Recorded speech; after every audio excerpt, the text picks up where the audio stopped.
Bismillahirrahmanirrahim. Assalamualaikum warahmatullahi wabarakatuh. Alhamdulillahirabbil alamin ala kulli halin wa ni'matin. Asyhadu an la ilaha illallah al-malikul haqqil mubin. Wa asyhadu anna sayyidina Muhammadan abduhu wa rasuluh shadiqul wa'dil amin. Allahumma sholli wa sallim wa barik ala sayyidina Muhammad wa ala alihi wa sahbihi ajmain, amma ba'du. Hadratal muhtaramat summa ila hadratal kiram jami'a asatizah wal muhtaram ummahatul musallin alladzi yahduru fi majlis ta'lim al-ihsan hafizakumullah wa ri'akum. Urang sholawat relanya. Salatullah salamullah ala toha rasulillah. Salatullah salamullah ala yasin habibillah. Tawassalna bismillah wa bil hadi rasulillah wa kulli mujahidin lillah bi ahlil badri ya Allahumma sholli wa sallim wa barik alaih. Ibu-ibu, kesempatan sore ini kita kupas mengenai ngalap barokah, ya. Sebagian ulama itu mendefinisikan bahwa barokah itu adalah tajidul khair atau bertambah kebaikan yang sifatnya langgeng. Jadi Allah kasih tambahan ilmu, Allah kasih tambahan harta, Allah kasih tambahan kenikmatan, tapi sifatnya langgeng, Bu. Ya. Jangan Allah kasih rizki sebentar ketipu, bangkrut, nah itu enggak barokah hartanya. Ya. Ibu kasih jodoh sebentar nikah bercerai, itu enggak barokah jodohnya. Jadi kalau yang sifatnya barokah itu yang langgeng, ya.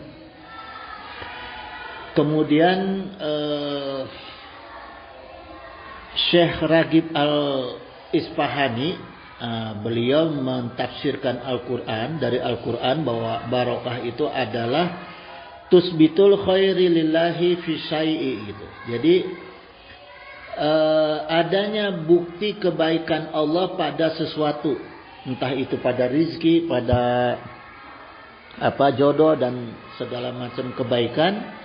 Itu milik Allah yang diberikan kepada kita, dititipkan, ya. Nah itulah barokah. Kemudian Said Muhammad bin Alawi Al-Maliki itu dalam kitab Mafahim Yajibu Antusohaha, beliau berkata bizalikal mutabaroki bihi gitu. Jadi barokah itu adalah sesuatu objek, ya. Objek yang diberkati oleh Allah gitu, yang disimpan kebaikan Allah untuk kepentingan manusia, kepentingan kita, ya. Jadi khusus itu barokah itu adalah kebaikan Allah yang Allah simpan, yang sudah Allah berkati, ya. Itu untuk kepentingan kita, Bu. Sawaun akana asaron, baik berupa asaron itu peninggalan, ya. Seperti misalnya contoh peninggalan Kanjeng Nabi Ibrahim, Ka'bah. Bukan Kanjeng Nabi Ibrahim, ya. Ka'bah tuh dari Kanjeng Nabi Nuh, ya. Kanjeng Nabi Nuh hancur Ka'bah tuh, kena banjir. Berarti dari sebelum Kanjeng Nabi Nuh tuh, ya. Dari Kanjeng Nabi, saya lupa tuh, ya. Pokoknya sudah dibangun perintah Allah. Kalau nggak salah itu dari Kanjeng Nabi Adam kalau nggak salah ya. Tapi nanti kita lihat di kitabnya. Jadi ada peninggalan-peninggalan yang Allah titipkan keberkahan, kebaikan Allah gitu, ya. Seperti juga misalnya yang saya yakini itu, saya dulu sebelum meninggal itu Ang Baden, ya, Mama Baden itu Picum menitipkan sorban ke saya. Sampai sekarang saya simpen tuh, Bu. Ya, saya simpen, ya. Karena saya anggap ini adalah asyaran dari beliau, peninggalan beliau gitu. Orang-orang soleh, ulama, para nabi, ya. Jadi ada kebaikan Allah yang disimpan pada peninggalan-peninggalan. Kemudian au makana itu tempat. Ada tempat-tempat yang Allah simpan keberkahan, ya. Seperti misalnya yang sudah pasti itu multazam. Multazam baik di Mekah, di Madinah, Raudhah, ya. Itu tempat-tempat yang pasti itu sudah Allah simpan keberkahan. Kalau di Indonesia ada nggak keberkahannya? Waktu. Kalau di Indonesia waktu, tempat nggak ada, ya. Yang bersifat multazam tidak ada. Tapi mungkin saya belum pernah melihat dalil atau yang dinyatakan oleh ulama ada tempat di Indonesia itu yang ada berkah. Itu saya belum menyaksikan, ya, gitu. Tapi kalau di Mekah kan jelas, ya, Mekah Madinah itu di multazam itu tempat, ya. Terus gimana kalau misalnya ada makam-makam para wali bukan tempatnya? Kalau menurut saya bukan tempatnya, tapi adalah beliaunya, gitu. Jadi kita jangan ada orang usap-usap batu makam, jangan, nggak perlu lah, ya. Kita mau berdoa aja. Hukumnya ziarah itu gini, Bu, ya. Kaidah sesungguhnya ziarah itu adalah kita menghibur, menggembirakan ahli kubur. Bukan kita mencari kegembiraan dari ahli kubur, bukan. Ya. Jadi jangan dibalik, tapi kita menggembirakan ahli kubur. Dengan cara apa? Dengan cara kita mengirim bacaan-bacaan Al-Quran. Ya, ayat-ayat Quran, sholawat, karena itu jelas, dalilnya jelas mengenai sholawat, mengenai ayat Al-Quran. Sampai enggak? Gimana, Bu, kalau ada yang nanya, sampai enggak kalau kita kirim sholawat, kita kirim ayat Al-Quran ke ahli kubur? Hah? Nah, kalau enggak percaya suruh mati aja dulu. Nanti kita kirim, ya. Gitu. Jadi dalilnya ada, gitu. Nanti saya jelaskan lebih khusus lagi, kita mengkaji masalah alam barzah, ya, supaya Ibu siap-siap, supaya Ibu bisa punya cara untuk mempersiapkan berkunjung ke alam barzah, gitu, ya. Jadi itu, Bu. Jadi kita menyenangi ahli kubur, ya. Karena gini, apa yang kita kirim dalil ulama ini, ya, apa yang kita kirim berupa ayat Al-Quran maupun sholawat, ya, atau bahkan kebaikan, sedekah, kita sedekah terus pahalanya untuk ahli kubur, bisa itu, Bu, ya. Nah, itu nanti kuburannya itu akan terang sampai bisa ngelihat siapa itu yang kirim. Oh, si fulan. Akhirnya kita berdoa. Setelah kita bukan meminta, setelah kita ngaji di atas kuburan, kemudian kita berdoa pada Allah. Tujuannya orang yang kita beri kegembiraan di alam kubur itu kan dia berterima kasih sama kita, Bu. Ya, dia berterima kasih, dia aminkan doa kita. Nah, cuma kalau orang yang meninggalnya berdegong, nah kasihan juga tuh. Ya, makanya kalau ziarah tuh pilih-pilih. Ya, gitu. Terus yang ketiga adalah syahson. Syahson itu tubuh manusia. Ada tubuh-tubuh manusia yang Allah titipkan keberkahan di situ. Seperti misalnya tubuh Rasulullah, tubuh ulama, orang tua khususnya ibu bapak, itu udah pasti ada keberkahan Allah titipkan. Makanya jangan ragu-ragu cium tangan, ya. Terus kepada ulama gitu. Nah, semua peninggalan tempat ataupun tubuh manusia adalah makhluk. Jadi makhluk yang sesungguhnya sama dengan kita hanya Allah titipkan, itu saja, ya. Gitu. Jadi nggak ada kelebihan apa-apa kecuali karena Allah yang menitipkan, gitu. Ya. Nah, sekarang bagaimana kita tabaruk? Nah, kalau tadi kita berkahnya, sekarang ada fi'ilnya tabaruknya, ya. Nah, bagaimana kita pahami dulu nih bahwa semua kebaikan, berkah, syafaat, fadilah itu kan mutlak ridha Allah dan iznillah, iradah Allah dan izin Allah, ya. Makanya Allah tegaskan dalam Ali Imran ayat 26 itu, qulillahumma malikal mulki tu'til mulka man tasya wa tanzi'u mulka mimman tasya wa tu'izu man tasya wa tuzillu man tasya bi yadika khair innaka ala kulli syai'in qadir. Nah, ya. Sekarang gini, Bu. Di sini ada kalimat pentingnya. Kalau kalimat di atasnya itu kan kita sudah paham, ya. Allah itulah yang mempunyai kerajaan. Allah yang memberikan kerajaan itu kepada yang Allah kehendaki. Kemudian Allah memuliakan kita yang Allah kehendaki. Kemudian Allah hinakan kita juga sesuai dengan yang Allah kehendaki. Kemudian juga Allah ambil kenikmatan kerajaan yang apa yang Allah kehendaki. Jadi dalam surat Ali Imran ini, Bu, tegas Allah sampaikan kerajaan. Kalau yang namanya kerajaan itu derajatnya tinggi nggak, Bu? Tinggi, kenikmatannya tinggi, beda, Bu. Ibu datang ke istana presiden tuh, padahal bukan istana raja, ya, istana presiden. Oh, beda kan? Gitu. Rasanya dia beda, gitu, ya. Tapi kita harus ingat di sini bahwa kalimat pentingnya adalah mantasya. Artinya siapa yang Allah kehendaki. Nah, kita harus tahu nih, Bu, supaya kita bisa dapat nikmat kerajaan.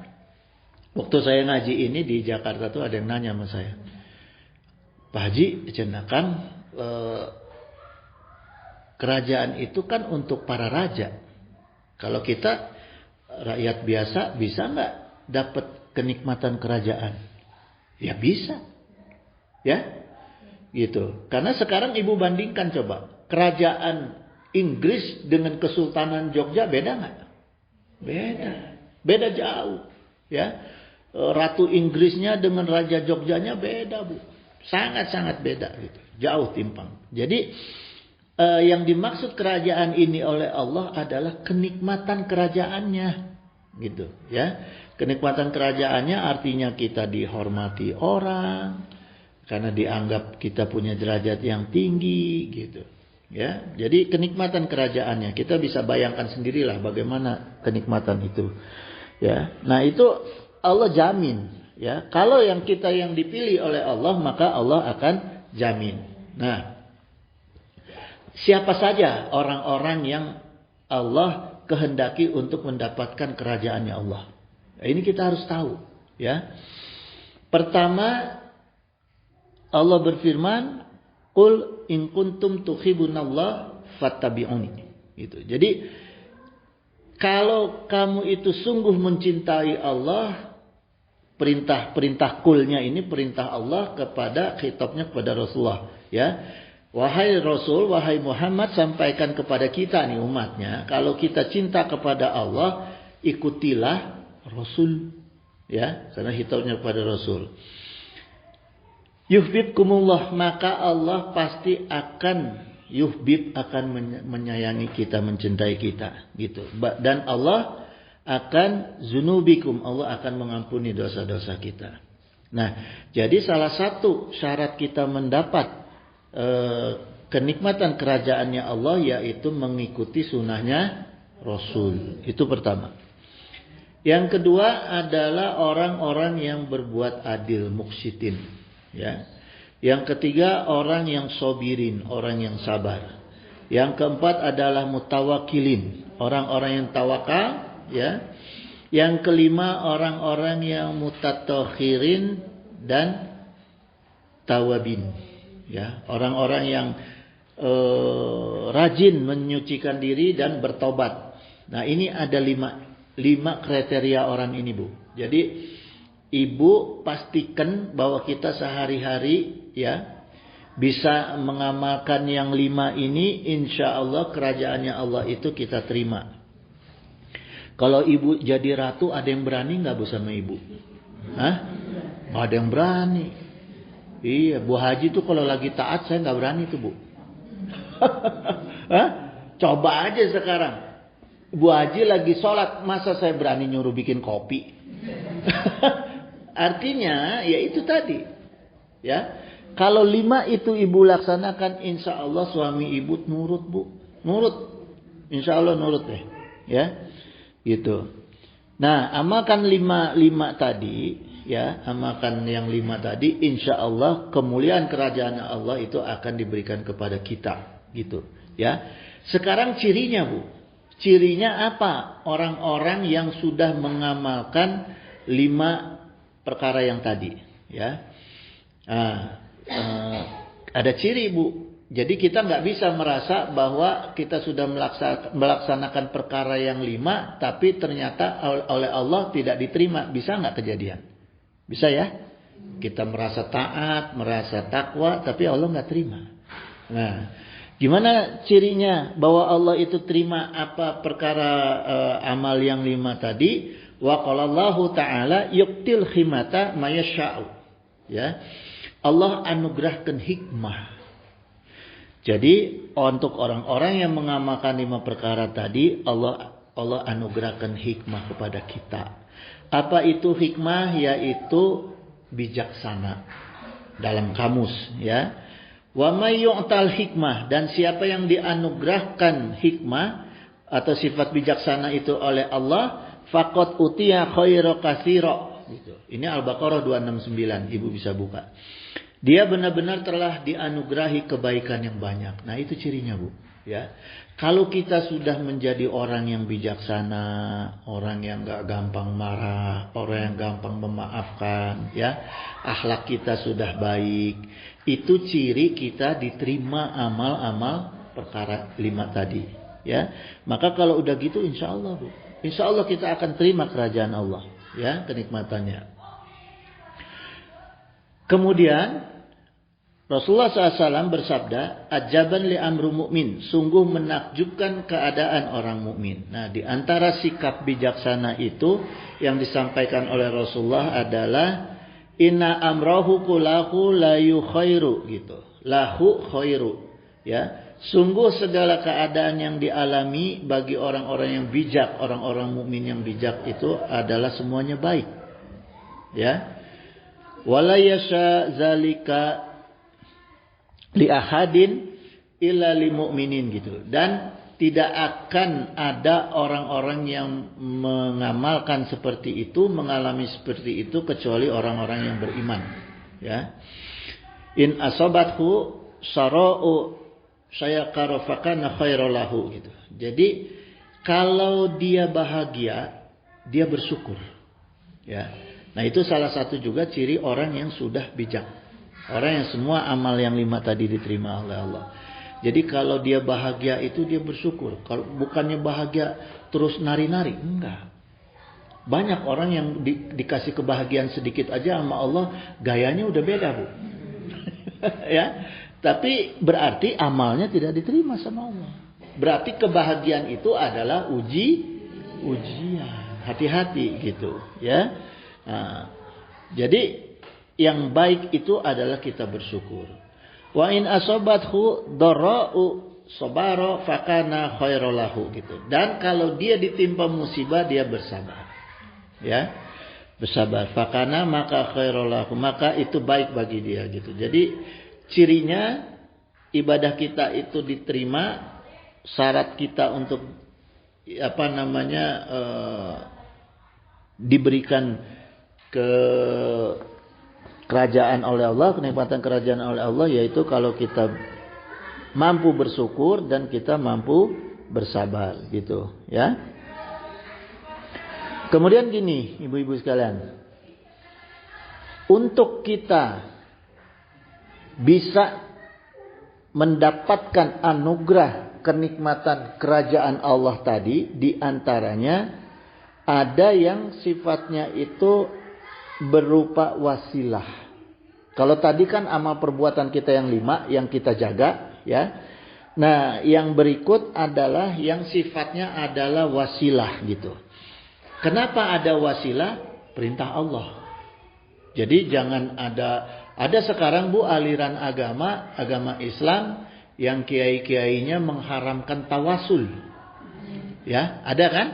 Nah, padahal tawasul itu adalah perintah Allah. Kalau ibu nggak percaya, lihat di Al-Maidah 35. Jelas ada di Al-Quran. Ya, ya ayyuhallazina amanu ittaqullah. Orang-orang yang beriman dan bertakwalah kepada Allah. Wabtagu ilaihi wasilah. Jadi kalimatnya jelas nih. Perintah Allahnya jelas ya. Wabtagu carilah. Dan carilah. Ya. Ilaihil wasilah, jalan yang dapat mendekatkan diri kepada Allah, gitu, ya, gitunya. Jadi perintah ini Bu, bukan sembarangan kita mengadakan wasilah gitu. Wasilah itu yang disuruh oleh Allah yang seperti apa? Nah, cuma jangan sampai kita salah ya berwasilah, karena makna wasilah itu adalah media, alat. Wasilah, al-wasilah. Wasilah itu alat penyambung. Ya. Kalau orang Arab bilang ilsok lem. Kalau kita penyambung, wasilah, ya. Kalau ditambah alif lam, al-wasilah itu jadi superlatif, Bu. Jadi apa namanya? Menyambungnya cepat. Ya, cepat, bentuknya cepat gitu. Jadi kalau menyambung kita dengan Allah, hubungan kita dengan Allah disambungkan dengan al-wasilah itu jadi cepat. Menyambungnya, ya, jalan yang tercepat untuk menyambungkan kita dengan Allah.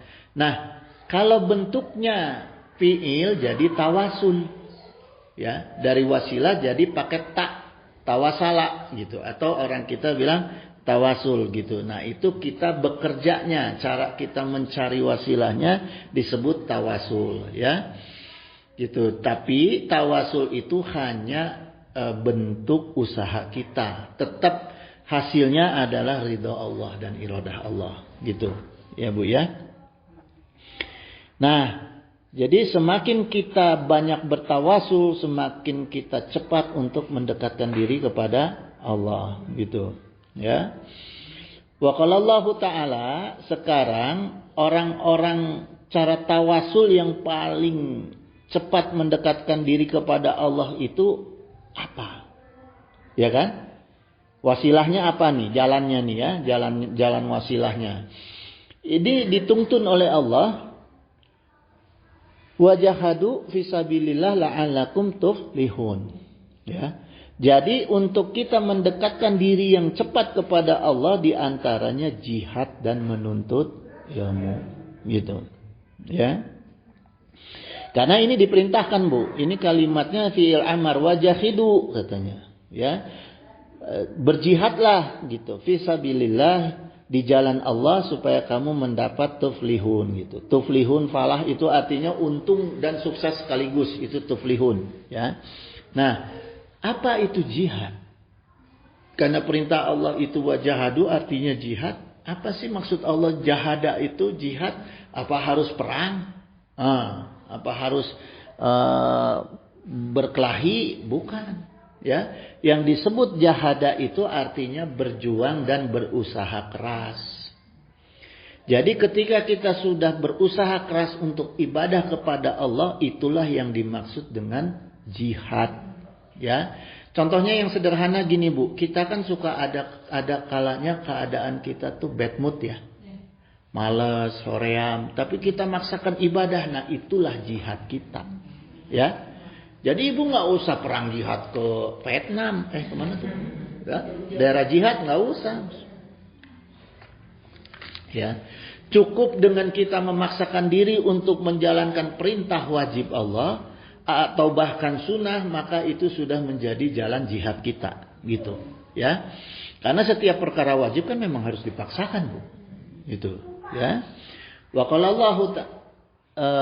Nabi sallallahu alaihi wasallam, afdalul jihad, jihad yang paling utama adalah ayu jahadar rojulu nafsaha wa hawahu, gitu ya.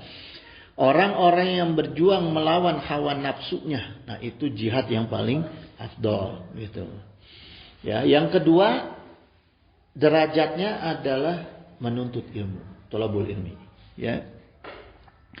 Man kharaja fi talabil ilmi, siapa yang keluar dari rumah untuk menuntut ilmu, fa huwa fi sabilillahi hatta yarji'i gitu. Maka dia telah fisabilillah sampai dia pulang. Jadi selama ibu jalan ke sini, diam di sini, pulang ke rumah, sampai di rumah ibu telah tercatat sudah berjihad. Fisabilillah, ya. Nah, sekarang pertanyaannya gimana nih? Kalau misalnya kita thalabul ilminya dari medsos, dari Google, dari televisi, bisa kan ya? Sekarang kan gampang, ya. Saya aja sekarang nggak usah beli kitab, Bu. Tinggal Google aja, kitabnya ada gitu. Tapi kalau yang terjemahan nggak ada, ya. Adanya kitab-kitab yang tinggal di-download yang tulisannya tetap bahasa Arab, ya. Gitu. Nah, kalau ngambil ilmu dari medsos, dari televisi, ya, itu kita dapat ilmunya, dapat. Tapi pahala jihadnya tidak dapat, gitu. Ya, jadi kalau ibu mau jadi ustazah, rajin-rajin buka Google, Bu. Tapi nggak dapat pahala. Nggak dapat pahala, Bu. Alhamdulillah, nggak dapat pahala. Cuma dapat ilmu, gitu. Pahalanya apa kalau ilmunya dibayar? Ya, gitu. Ya. Kemudian gini, Bu. Ini kaitan dengan ilmu ya, kaitan dengan ilmu. Punten Ibu. Kita harus bisa mencari, memilih figur guru atau kiai. Ya. Karena gini, Allah kan perintahkan kita jelas itu laqad kana lakum fi Rasulillahi uswatun hasanah, ya. Ini dalam Al-Ahzab. Jadi perintah Allah bukan sunnah ini. Perintah Allah kita mengikuti, mencontoh diri Rasul. Segala sesuatunya, gitu, ya. Jadikan Rasulullah sebagai teladan. Kemudian Rasulullah Shallallahu Alaihi Wasallam sendiri mengatakan gini, ada bani Robbi fa'ahsanat ta'dibi, gitu. Jadi Rasulullah sendiri mengatakan aku ini dididik oleh Allah, ya. Jadi jaminan kalau kita mengikuti segala sesuatu dari Rasul, artinya kita mengikuti adalah ajaran-ajaran Allah. Ya, karena Rasulullah jelas dididik langsung oleh Allah. Buktinya apa, Bu? Nah, sekarang saya mau tanya. Buktinya apa Rasulullah langsung dididik sama Allah? Yang orang sekarang kayaknya susah dapat pendidikan langsung dari Allah. Bahkan nabi-nabi lain selain Rasulullah tidak dapat pendidikan langsung dari Allah. Cirinya Rasulullah dapat pendidikan langsung dari Allah apa? Ada yang paham, Bu? Rasulullah itu dari sebelum balik sudah ditinggal ibu dan bapak. Jadi pengaruh pendidikannya langsung dari Allah. Kalau saya punya pendidikan, punya ilmu dari pesantren, dari kiai, begitu datang ke rumah, ketemu ibu, ketemu bapak, ilmunya hilang tuh. Gitu. Kadang-kadang nggak kepake ilmu di hadapan orang tua, ya. Tapi kalau Rasulullah dijamin langsung Allah yang mendidik, gitu, ya. Sehingga nggak ada Rasulullah membantah orang tua, ya. Kadang-kadang kan kita susah menjalani perintah Allah berbanding lurus dengan menjalani keinginan orang tua, kan susah, Bu. Coba, apalagi kalau orang tuanya berbeda paham, waduh lebih sulit lagi, ya. Nah, Rasulullah tidak mengalami itu. Makanya Rasulullah katakan, ada bani Robbi, saya itu langsung dididik oleh Allah, gitu, ya, oleh Tuhanku, gitu, ya. Fa'ahsana ta'dibi, dan pendidikan langsung dari Allah itu adalah fa'ahsana, sebaik-baiknya pendidikan, gitu. Makanya kita jangan ragu-ragu uswatun hasanah itu pada Rasulullah, ya. Jadikan Rasulullah sebagai idola, gitu, ya. Nah, pertanyaannya sekarang, seperti apa uswatun hasanah? Nah, supaya kita paham juga nih, Bu. Jadi kita juga bisa mempelajari sirah nabawiyah itu yang mana yang menjadi uswatun hasanah gitu, ya. Wa qala Allah Ta'ala dalam Al-An'am ayat 90, ulaika allazina hadallahu fabihudahu muqtadih gitu. Mereka itu orang-orang yang telah diberi petunjuk oleh Allah, fabihuda, maka ikuti petunjuknya mereka. Humutakdih gitu, ya, petunjuk mereka. Jadi kita diperintahkan ya oleh Allah itu untuk mengikuti petunjuk orang-orang yang sudah diberi petunjuk, diberi hidayah oleh Allah, ya. Wa qala Allahu aidan, qul, katakan, la aslukum alaihi ajra, aku tidak minta upah kepadamu dalam menyampaikan Al-Qur'an, ya. In huwa ila zikra lil alamin. Al-Quran itu hanyalah peringatan untuk umat. Jadi Al-Quran itu, Bu, pemahamannya gini. Al-Quran itu Allah turunkan kepada Rasul. Allah nitipkan kepada Rasul, awas kamu ngajarkan Al-Quran, jangan minta upah. Kemudian Rasulullah mengajarkan kepada para sahabat, turun sampai ke ulama, tabi'in sampai ke kita sekarang, ya. Itu juga Rasulullah pesan, jangan ambil upah. Khusus mengenai Al-Quran dan Sunnah, ya, jangan ambil upah. Maka Rasulullah SAW bersabda, akrabun nasi min darajatin nubuwah. Orang yang paling dekat dengan derajat kenabian itu ulama dan mujahid, ya, ahlul ilmi dan mujahid gitu, ya. Ama ahlul ilmi fadaluna nasa gitu. Jadi orang-orang yang berilmu itu yang memberikan ilmu dan tuntunan kepada manusia ala maja'at bihi rusulu. Perintah ini, ya, atas ajaran yang dibawa Rasul. Jadi kalau yang nggak dibawa Rasul jangan diikutin. Sekalipun dia udangnya berlapis-lapis, ya, sekalipun pangkatnya segala macam lah. Wa ama ahlul jihad, dan orang-orang mujahid itu yujahiduna bi asyafihim gitu. Mereka-mereka yang bertarung dengan pedangnya, dengan senjata mereka, ala maja'at bihi rasulu, yang sesuai dengan apa yang dibawa oleh Rasul, ya. Jadi kayak kemarin kita dengar berita tuh, ada perempuan yang datang ke istana tuh, yang ditangkap sama aparat. Dia bilangnya jihad, enggak diajarkan oleh Rasulullah jihad seperti itu, ya. Itu jihad, bukan jihad itu, jihad fisaiton. Jihad fisaiton, bukan jihad fisabilillah. Nggak ada. Islam tidak pernah mengajarkan jihad seperti itu, ya. Tadi saya sudah jelaskan, jahada itu adalah kita berusaha keras untuk bagaimana kita bisa menegakkan ibadah wajib dan sunnah. Nggak ada, Bu. Nggak ada. Angkat senjata itu nggak ada. Angkat senjata itu Rasulullah aja melakukan perang Badar dan perang Uhud dan perang-perang lainnya itu menunggu wahyu dari, nggak sembarangan Rasulullah mengatakan, oh ini nafsunya nyerang, nggak ada, ya. Jadi apapun perkara jihad itu harus sesuai dengan yang diatur oleh agama, ya. Jangan sembarangan jihad, jangan diikutin, Bu. Kalau ada orang ngomong jihad, itu jangan diikutin, ya. Jihad syaitan itu, ya. Nah, jadi kemudian juga, ya, terkait dengan jihad juga, kalau ada orang-orang yang ulama, tadi kan ulama ulama dengan mujahid, ya.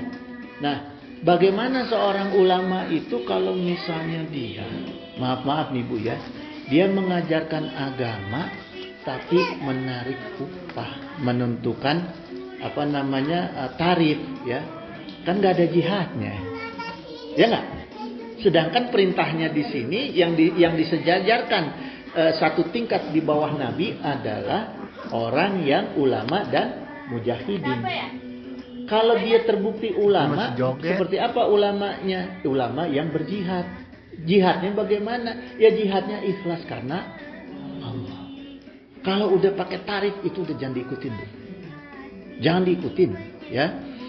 Termasuk juga kalau ada lembaga yang misalnya mengatakan pesantren, tapi pakai tarif, jangan diikuti. Ya, sebab apa? seperti ini beda Bu ya. Saya ingin membedakan gini. Ada lembaga sekolah yang seperti misalnya ibtidaiyah ya, terus apa itu nggak ada masalah Bu, karena yang ditarif itu adalah pendidikan umumnya ya. Tapi kalau yang pesantren khusus salafi kayak seperti di Gentur, di Picung, itu nggak diajarin Bu, nggak boleh ya. Bahkan santri itu di sana, saya pengalaman saya ngaji di sana, dikasih makan Bu. Kasih makan. Orang pernah malam-malam saya bangunin Kang Aceng itu. Kiainya kebetulan sepupu saya. Saya bangunin malam-malam Kang Aceng. Kang, ayo orang ngaliwat bareng jeung barudak. Makan, habis makan. Kang punten ieu teh lauk di kolam akang tuh. Masih aku. Tapi nggak marah Bu. Ya, artinya ya dia tegur saya dalam perkara kelakuannya, tapi dia nggak tegur saya dalam masalah saya ngambil ikannya dia, enggak, almarhum gitu ya. Karena saya dulu sebagai santri itu paling nakal Bu. Itu perutnya ngapain itu? Ya, gitu. Bahkan di Gentur ini Bu, di Gentur itu kan anti sekolah, ya. Gentur Picung itu anti sekolah.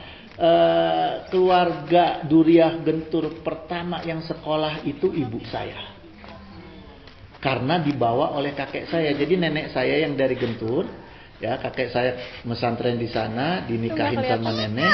Begitu nenek meninggal, usia ibu saya masih merondang, meninggal dibawa ke Banten. Udah. Jadi buka pesantren di Banten, di Rangkas, buka pesantren.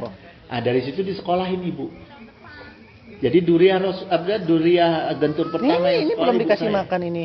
Nah, kemudian pertama kali anak-anak Gentur yang sekolah ya anak-anaknya ibu saya. Gitu ya.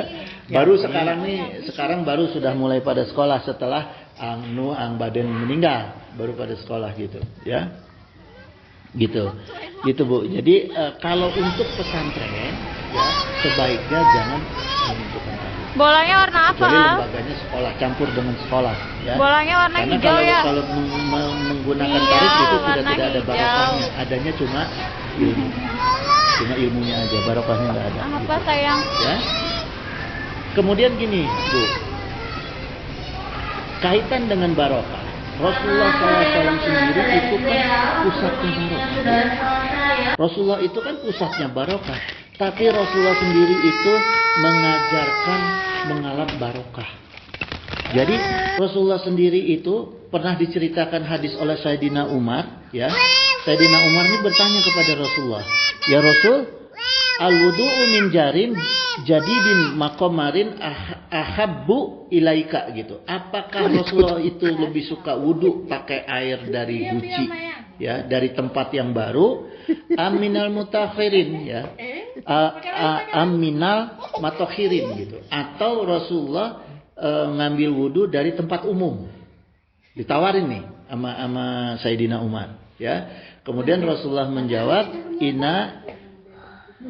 Inna dinallahil hanifiyatus samhatu gitu. Sungguh agama Allah itu adalah agama yang benar dan penuh penghargaan. Maka Rasulullah menjawab faqala la bal minal mutakhiri gitu. Jadi Rasulullah memilih wudu menggunakan air umum. Yang sahabat semua itu pada ngambil wudu di situ ya. Kemudian Rasulullah SAW itu mengambil air fayu'ta bilma'i fayasrobuhu. Nah, setelah Rasulullah berwudu di tempat umum, jadi bekas-bekas sahabat wudu, Rasulullah wudu di situ, ya. Setelah wudu, Rasulullah minum airnya. Gitu. Jadi Rasulullah itu mengajarkan kepada kita bahwa yarju barokata ayil muslimina. Rasulullah itu sendiri mengharapkan mendapatkan barokah dari bekas umat Islam. Coba Bu. Tuh papa ke belakang tuh ya. sama mama tuh. Rasulullah aja. Oh, mau bobo sama Ea kayaknya nih. Ya. Sekarang Akil kalau tidur saya di sini perhatiin atau banyak Akil? juga tuh ulama-ulama kiai-kiai yang Kalau agak Ayah tinggi. bangun, Rasulullah sendiri aja masih ngalap barokah dari umat. Ya. Gitu. Jadi nggak merasa lebih gitu. Nah, sekarang gini Bu. Saya lihat dulu ya jamnya nih. Jam 16.47. Masih ada waktu Bu. Ya. Sampai jam 5 kan ya? Hah? Ya, nah, sekarang gini Bu. Saya mau cerita tentang barokahnya zikir di neraka. Nah, Bu. Pernah dengar nggak, Bu? Barokahnya zikir di neraka. Udah pernah dengar? Belum ya? Ibu kan nggak mau masuk neraka kan, Bu? Nah, ini rahasianya nih, Bu. Kalau ibu, nauzubillah min dzalik. Kalau ada si fulan yang masuk neraka, ini rahasianya, zikir. Zikir di neraka, ya. Gitu. Jadi ada 2 orang nih, Bu. Ada 2 orang masuk neraka. Terus ketika dia dibakar kesakitan oleh api neraka, dia teriak. Teriakannya itu, ya Allah, ya Hanan, ya Manan, ya Zal Jalali wal Ikram. Gitu. Selalu berzikir. Agisna ya Allah, agisna ya Allah. Tolonglah aku, tolonglah kami ya Allah. Gitu. Ya. Jadi kan orang tuh, Bu, kalau orang nerima kesakitan itu kan macam-macam, Bu.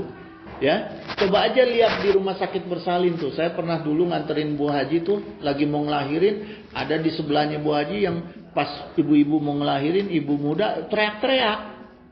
Bukannya istighfar, bukannya apa. Teriak-teriaknya kebun binatang. Ya enggak? Ya ada yang begitu, Bu. Gitu, ya. Jadi bukan tidak mungkin kita juga di neraka bisa berzikir ketika disakiti oleh neraka. Gitu. Karena Rasulullah SAW itu sendiri bersabdakan gini, ya. Yub'atsu kullu 'abdin 'ala ma mauta 'alaihi, gitu. Setiap orang akan dibangkitkan sesuai dengan kematiannya. Jadi maksudnya gini, Bu. Ini hadis ini ditafsir oleh ulama ya. Yamutu 'ala ma asya 'alaihi wa yab'atsu ala zalika, gitu. Yaitu ketika dia mati sesuai dengan apa kebiasaan hidupnya dan sesuai dengan saat dia dibangkitkan. Ada orang yang ketika matinya la ilaha illallah, la ilaha illallah, tapi kemudian nasibnya jelek, masuk neraka, tetap dia bisa berzikir. Kalau matinya dalam keadaan kita nggak ingat sama Allah, masuk neraka, dia nggak akan berzikir. Auhan aja udah. Ya kan? Jadi kebiasaan, Bu. Orang mati juga gimana kebiasaan. Jadi biasakanlah kalam-kalam kita itu dengan kalam-kalam tauhid. Ya, supaya ketika kita mati, kita itu sekalipun masuk neraka, pede kita. Pede kita bisa zikir, belum kena asap kita udah zikir. Ya kan? Nah, ini ceritanya nih, Bu. Ada orang udah masuk neraka, dia berzikir tadi, ya Hanan, ya Manan, ya Zal Jalal wal Ikram, agisna ya Allah, dipanggil sama Allah. Panggil sama Allah. Ente kenapa tadi teriak-teriak? Ya, ditanya sama Allah. Ini saya terjemahin aja nih, biar nggak lama. Emang menurut kamu gimana neraka? Ampun ya Allah, taubat. Ya kan? Taubat saya ya Allah. Nah, ketika dia ngomong taubat, kata Allah apa? Ya udah lewat tobatnya. Ya kan?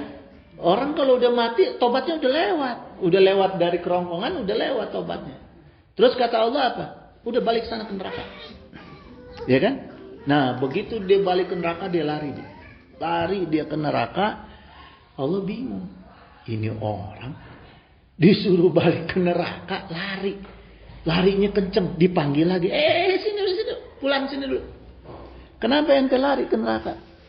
Ya Allah, saya nyesel. Waktu di dunia, saya lambat menjalankan perintah Engkau. Maka sekarang mumpung Engkau merintah saya tobat, saya percepat melaksanakan perintah Engkau. Sekalipun kembali ke neraka. Akhirnya apa sama Allah? Diampunin, Bu. Ya kan? Jadi satu hikmahnya apa? Jangan pernah kita lambat melaksanain perintah Allah. Yang paling gampang apa? Jangan suka mengakhirkan waktu sholat. Itu salah satunya, Bu. Gitu. Ya.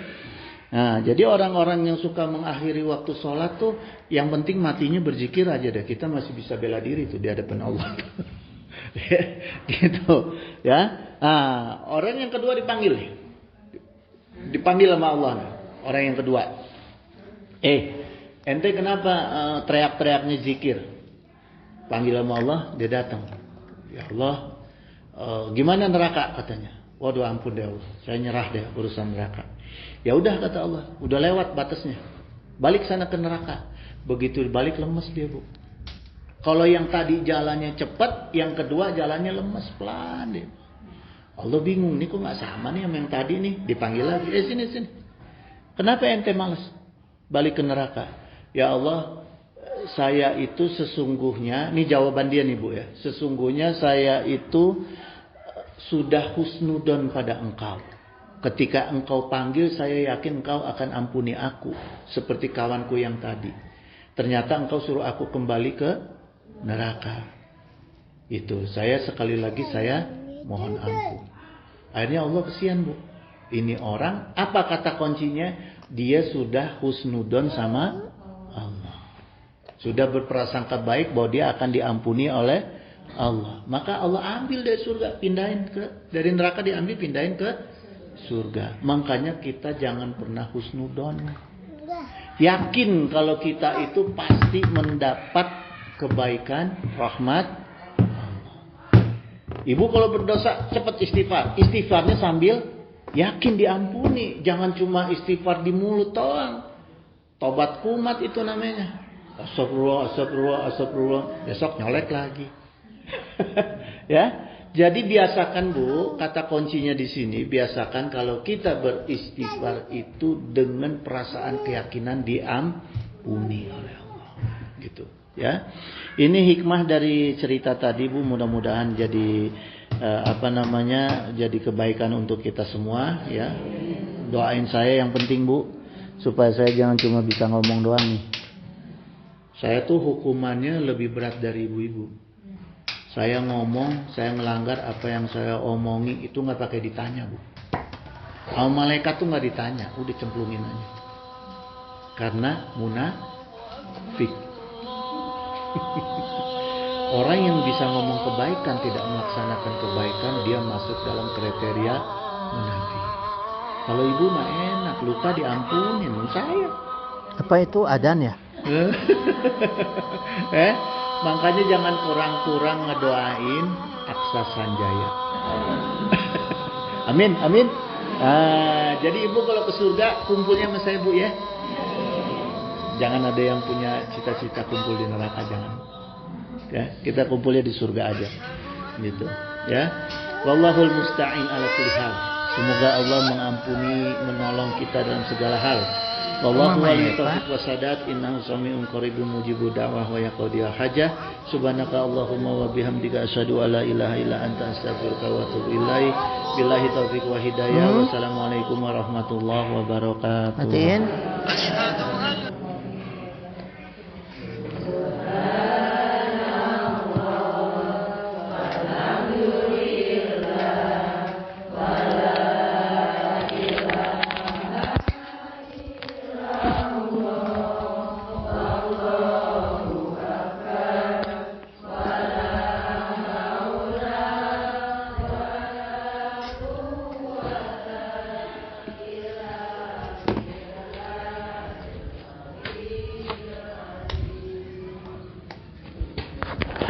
Waduh. Wah.